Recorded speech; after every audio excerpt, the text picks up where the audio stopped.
Friends, कैसे हैं आप सभी लोग। स्वागत है आपका ट्यूशन टाइम एकेडमी पर। पिछली वीडियो में हमने 7th क्लास साइंस का 3rd चैप्टर पढ़ा था। आज हम उसके एक्सरसाइज के क्वेश्चन करने वाले हैं। तो एक्सरसाइज सोल्व करने से पहले आपको पूरा लेसन एक बार पढ़ना है अच्छे से, ताकि ये जो एक्सरसाइज के क्वेश्चन होते हैं ये लेसन में से ही बने होते हैं और एकदम पढ़ के आपको अच्छे से समझ में आ जाएंगे अगर आपने पहले चैप्टर पढ़ रखा होगा तो चलिए स्टार्ट करते हैं। Question number first, you must be familiar with the following nursery rhymes. ये आप ज़रूर जानते होंगे ये जो नर्सरी की राइम है कुछ। ये देखिए, baa black sheep have you any wool, और सेकंड है Mary had a little lamb whose fleece was white as snow. तो ये क्वेश्चन की लाइन है, मतलब ये कोई पोएम है, ये आपको पढ़नी है ये 2 लाइन। फिर देखिए क्या करना है, आंसर द फॉलोइंग, फिर इनके आंसर देना है। Which part of the black sheep have wool, तो ये पोएम है कि baa baa black sheep have you any wool. ये शिप को कोई बोल रहा है कि क्या आपके पास कुछ ऊन है। और दूसरी है Mary had a little lamb whose fleece has white as snow. तो मैरी है उसका छोटे से उसके पास एक लैम्ब है, उसके ऐसे बाल हैं जैसे बिल्कुल बर्फ़ पड़ रही हो। तो answer the following, which part of the black sheep have wool, कौन सा पार्ट शिप का जिसके पास वूल होती है। तो इसका आंसर देखिए, the fine and soft under hair that grows close to the skin of the sheep have wool. पतले और मुलायम बाल जो भेड़ की जो त्वचा होती है बिल्कुल उसके पास उगे हुए होते हैं, उसके ऊनी बालों से ऊन बनाई जाती है। नेक्स्ट पार्ट देखिए, what is meant by the white fleece of the lamb. जो सफ़ेद बाल होते हैं लैम्ब के, उनसे क्या अभिप्राय है। तो देखिए, white fleece of the lamb means the colour of the fleece of the lamb is white. तो वाइट फ्लीस ऑफ सफ़ेद रेशे से मतलब है जो मेमने के जो बालों का कलर होता है वो सफ़ेद होता है, जो रंग होता है उसके बालों का। The natural fleece of sheep and goat is black, brown और वाइट। और जो भेड़ के जो प्राकृतिक बालों का जो कलर होता है वो, या जो बकरी होती है उनका या तो काला या भूरा या फिर सफ़ेद होता है। क्वेश्चन नंबर सेकंड देखिए, द सिल्क वॉर्म इज, जो रेशम का जो कीड़ा होता है वो क्या होता है। A caterpillar, B a larva. Choose the correct option, A B both A and B, neither A और नॉर बी। तो इसका आंसर होगा third part, both A and B.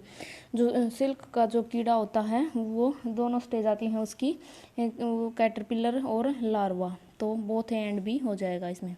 Question number third देखिए, which of the following does not yield wool. इनमें से कौन सा ऐसा जंतु है जिससे ऊन नहीं बनाई जा सकती। तो देखिए, याक तो होता है, कैमल भी होता है, गोट भी होती है। वुली डॉग, जो बालों वाला जो कुत्ता होता है उसके बालों से ऊन नहीं बनाई जाती। तो इसका आंसर हो जाएगा वुली डॉग। क्वेश्चन नंबर 4 देखिए, what is meant by the following terms, rearing, shearing, sericulture. तो ये जो इन्होंने स्टेटमेंट दी है कि ये जो रियरिंग क्या होती है, शेयरिंग क्या होती है और सेरिकल्चर क्या होता है। तो आंसर देखिए, रियरिंग क्या होता है, it is raising and taking care of live stock.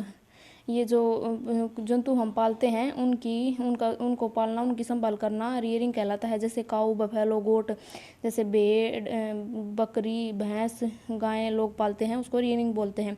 For commercial purpose, अपने व्यावसायिक उद्देश्य के लिए। These animals are fed, provide shelter and are bred for better yield milk. इनको पाला जाता है, इनको खिलाया पिलाया जाता है, इनकी संभाल की जाती है, उनसे दूध प्राप्त करने के लिए, मीट प्राप्त करने के लिए, वूल एट्सेट्रा, या फिर ऊन प्राप्त करने के लिए। फॉर एग्जांपल, उदाहरण के लिए, sheep are reared mainly for the wool. जो भेड़ हैं उनको पाला जाता है स्पेशली ऊन के लिए।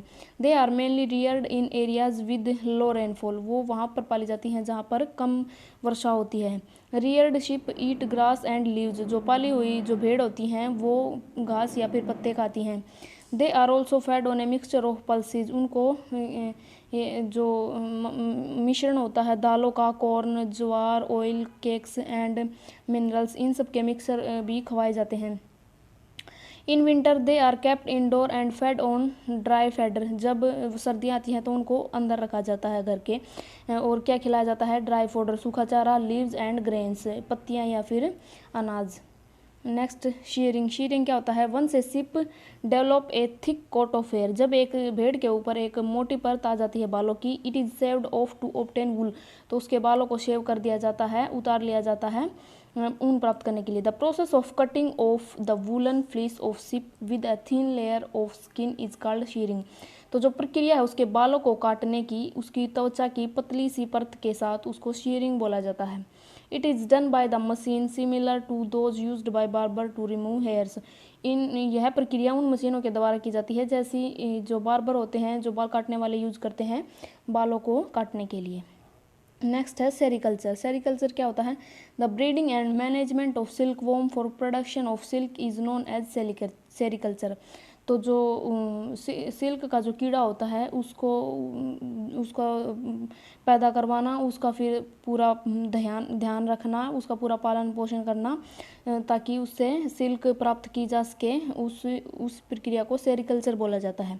Different type of silk, mulberry silk, tussar silk etcetera. जैसे अलग अलग प्रकार की जो सिल्क होती है, जैसे मलबेरी होती है, टसर सिल्क होती है, विद डिफरेंट टेक्सचर, जिनका जो कपड़ा होता है जिनसे बनने वाला वो अलग अलग प्रकार का होता है। और obtained from different varieties of silk moths.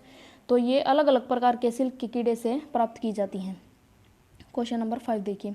Given below is a sequence of step in the processing of wool, which are the missing step add them. तो ये कुछ स्टेप दिए गए हैं जिससे हमें जो ऊन प्राप्त करने की जो प्रक्रिया होती है, तो इसमें से कुछ ये ब्लैंक दिए गए हैं, इनमें हमें भरना है कि यहाँ पर कौन सा स्टेप आएगा, कौन सा चरण आएगा। तो देखिए पहला इन्होंने शीयरिंग दे दिया, तो नेक्स्ट क्या होता है? स्काउरिंग, और उससे अगला सॉर्टिंग, उससे अगला फाइबर स्पिनिंग, उससे अगला फाइबर डाइंग, उससे अगला रोलिंग इन सिल्क यार्न। तो क्या होता है? पहले तो उनको शेव किया जाता है, फिर उनको धोया जाता है, फिर उनकी छटाई की जाती है, फिर उनसे धागे बनाए जाते हैं, फिर उनको सुखाया जाता है, उनके ऊपर कलर किया जाता है, फिर उनसे धागे बना दिए जाते हैं, उनको स्पिन करके, मतलब उनको रोल बना दिए जाते हैं उनके। नेक्स्ट देखिए क्वेश्चन नंबर 6।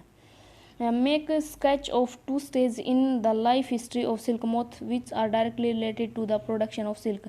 तो देखिए ये 2 स्केच बनाने थे, कौन से हैं?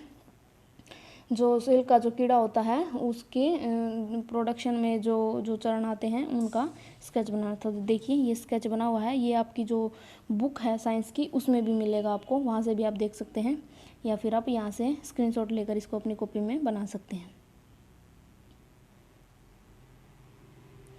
नेक्स्ट है question number 7। Out of the following which are 2 terms related to silk production. इनमें से कौन सी 2 जो टर्म है वो सिल्क प्रोडक्शन से संबंधित हैं? तो देखिए sericulture, floriculture, moriculture, apiculture and silviculture. तो देखिए हिंट्स देखिए। फर्स्ट जो है silk production involve cultivation of mulberry leaves and rearing silk worm. तो एक तो इन्होंने ये हिंट दिया है कि जो सिल्क का प्रोडक्शन होता है, वो जो सिल्क जो पैदा किया जाता है उसमें क्या होता है? कल्टीवेशन ऑफ मलबेरी लीव्स, जो मलबेरी लीव्स होती हैं उनकी खेती की जाती है, एंड रियरिंग सिल्क वॉर्म, और सिल्क वॉर्म जो होता है उसको पाला जाता है। सेकंड हिंट है scientific name of mulberry is Morris Elba. तो जो मलबेरी का जो साइंटिफिक नेम है वो मोरस अल्बा है। तो आंसर देखिए, इसमें इन्होंने पूछा था कि जो सिल्क का जो पैदावार होती है उसके अंदर कौन सी 2 चीज़ें इनमें से हैं। तो देखिए एक इसमें से सेरिकल्चर आएगा और एक मोरिकल्चर, क्योंकि सेरिकल्चर तो उसको बोला ही जाता है जो ऊन का कीड़ा जो पाला जाता है, सॉरी सिल्क का जो कीड़ा पाला जाता है, और मोरिकल्चर इसमें ये मलबेरी लीव्स का इस्तेमाल होता है, तो इसमें मोरिकल्चर भी आएगा। तो क्वेश्चन नंबर 8 देखिए। Match the words of column first with those given in column second. जो कॉलम 1 दिया गया है उसके जो वर्ड हैं उनको कॉलम 2 से मैच करवाना है। तो देखिए फर्स्ट है स्कोरिंग। स्कोरिंग क्या होती है?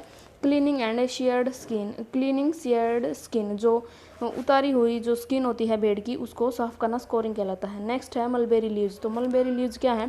फूड ऑफ सिल्क वॉर्म, जो सिल्क का जो कीड़ा है उसका भोजन है। नेक्स्ट है याक। याक क्या है? वुल यील्डिंग एनिमल, जिससे ऊन प्राप्त होती है वैसा जंतु। कोकून क्या है? यील्ड सिल्क फाइबर्स, जो सिल्क फाइबर जो सिल्क का जो रेशा होता है वो बनाता है, उसको कोकून बोला जाता है। नेक्स्ट है question number 9। Given below is a crossword puzzle based on this lesson. Use hints to fill in the blank space with letter that complete the word. तो ये कोई पजल दिया गया है, इसको आपको कंप्लीट करना है। ये आप देख लेना यहाँ से। ये जो फर्स्ट सेकंड थर्ड है ये ऊपर से नीचे, और जो ये साइड में अक्रॉस दिया लिखा है जहाँ पर, वो ऊपर से नीचे फिल करने हैं। तो ये आप यहाँ से स्क्रीनशॉट ले सकते हैं और यहाँ से अच्छे से देख लेना। ये इसमें मलबेरी है, नीचे कैटरपिलर है, फिर बीच में ये फाइबर है, और ऊपर से ये 1D जहाँ पर लिखा हुआ है वहाँ पर स्कोर है, और 2D लिखा हुआ वहाँ पर सिल्क है, और फिर ये 1A से इन्होंने अक्रॉस करके वुल लिखा है। तो ये आप यहाँ से वो जो 6 वर्ड थे ऐसे फिल कर सकते हैं। तो आई होप आपको 9 क्वेश्चन थे ये समझ में आ गए होंगे। अगर आपको वीडियो पसंद आई हो तो वीडियो को लाइक करें, शेयर करें, चैनल को सब्सक्राइब करें। चैनल का लिंक आपको डिस्क्रिप्शन बॉक्स में मिलेगा। मिलते हैं नेक्स्ट वीडियो में नेक्स्ट चैप्टर के साथ। तब तक के लिए थैंक यू।